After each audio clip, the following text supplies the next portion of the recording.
I'd like to invite a very respected figure in the field of climate change and environmental policy. We, in fact, have the august presence of none other than Dr. Abdullah Belhaif Al Nuaimi, Chairman, Sharjah Consultative Council, and former Minister of Environment and Climate Change, UAE. So let's have a huge round of applause and please help me welcome our keynote speaker, Dr. Abdullah Belhaif Al Nuaimi.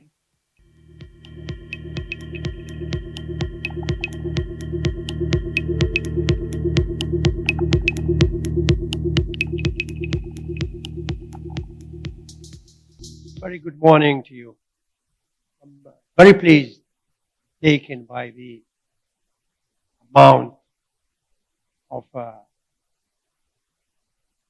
interaction that we've seen in this hall or outside this hall. I should actually take this opportunity to thank the organizers to have such an event in such a beautiful city, Delhi. Speaking on sustainability and climate change, I was just like Angelia before I came here. I thought, what should I be talking about? What message would I be able to send through when we see things are not going well in our mandates? Only recently, we had the stocktake results on the COP28 in United Arab Emirates, the Emirates of Dubai. And the results were not really promising. I wish that the picture drawn by the President, Angelia, is as clear as we all wanted to. It is not, unfortunately. Since the 1990, and for 3 decades, we've been tackling the environment and the impact of climate change. And at some point, we thought that climate change is one of the 17 goals of our sustainability. 30 years later, we realized that it is not true. Sustainability is actually a goal of climate change. Climate change is actually impacting the other 16 goals of sustainability, from health all the way to wealth, passing by all social related events.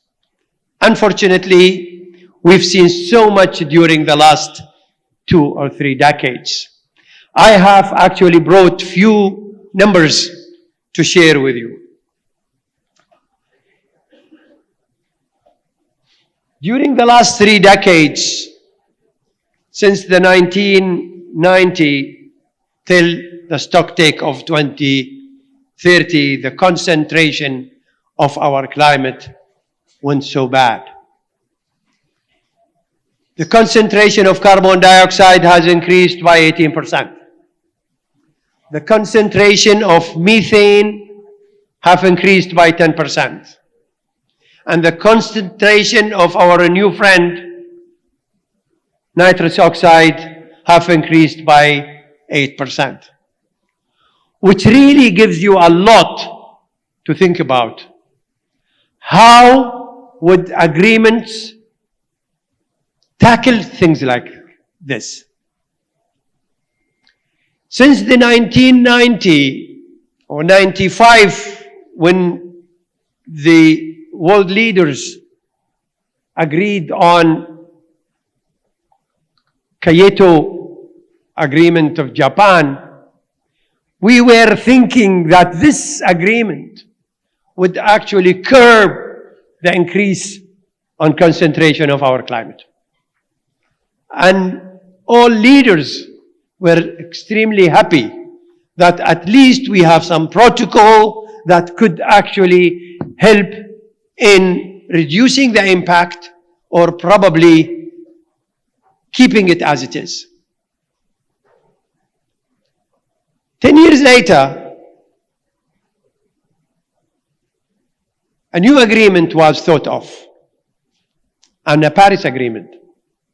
And the Paris Agreement on the 2015 also thought of the same, that we really need to curb the climate impact. But here in this agreement, we looked into the result without really looking into the process.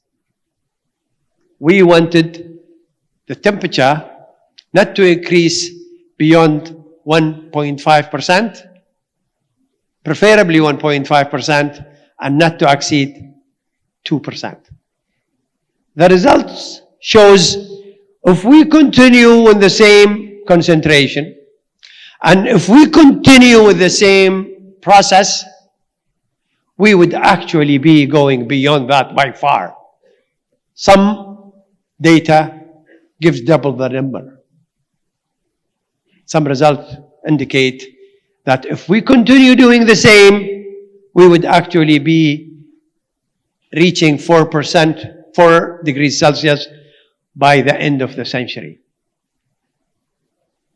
And that is probably, you all know, it is very disastrous, not only on human nature, human being, but it is actually probably the end of so many elements, not only mankind, biodiversity, oceans, rivers, you name them, animals, anything is really going to be impacted. We see it today. With that increment, we see things are changing. And we assume sometimes it is not the climate is changing, it is the weather that is associated with a bit of change that we face. But it is not the case. Really, to conclude that, so many things that has been happening with us, looking into that we could actually tackle it by our existing protocols. All these protocols have shown, or that the stock take have shown three things. Very distinct on the report. The first, that the greenhouse gases is falling short. And that is one. The second, that the resilience and the adaptation is not strong enough. And these are two. And the third is the financial and the technology support for developing countries are not enough. Now we see representatives of the United Nations all over the world speaking about sustainability, speaking about innovation, speaking about coherence between governments, organizations, governments, private organizations, and people, research institutions, researchers, and so forth. But the results are not good enough. Maybe we really need to consider something else, because we have so many challenges for the existing agreement. I have actually, before I just came, I thought of 6 of them that we could actually look into. I really appreciate all the efforts that we do. The ONG is doing a great. We're doing so many innovations, but we have very little output. I know the time is getting short, but let me just go into the 6 items. One thing is the lack of binding commitments in these agreements is not helping at all. If countries are not binded by the agreement, it's not going to work.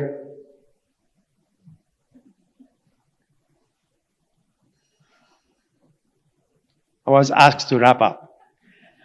Insufficient ambitions. Also, the ambition is not sufficient. Also, free ride and the national interest. Each country would really face their own interest and think that their local interest should supersede, and that is normal. Barriers in the economics, in the politics as well. Fifth, inclusion of major emitters. An emitter like war has never been spoken about. Today, war participates in more than 5% in the emissions. And it is not included in the agreement. And the rest is implementation of such an agreement. To conclude, I would thank you very much, and I hope that this very short notice gave probably a picture that shows the real life thing. Thank you very much, and I appreciate your audience. Thank you.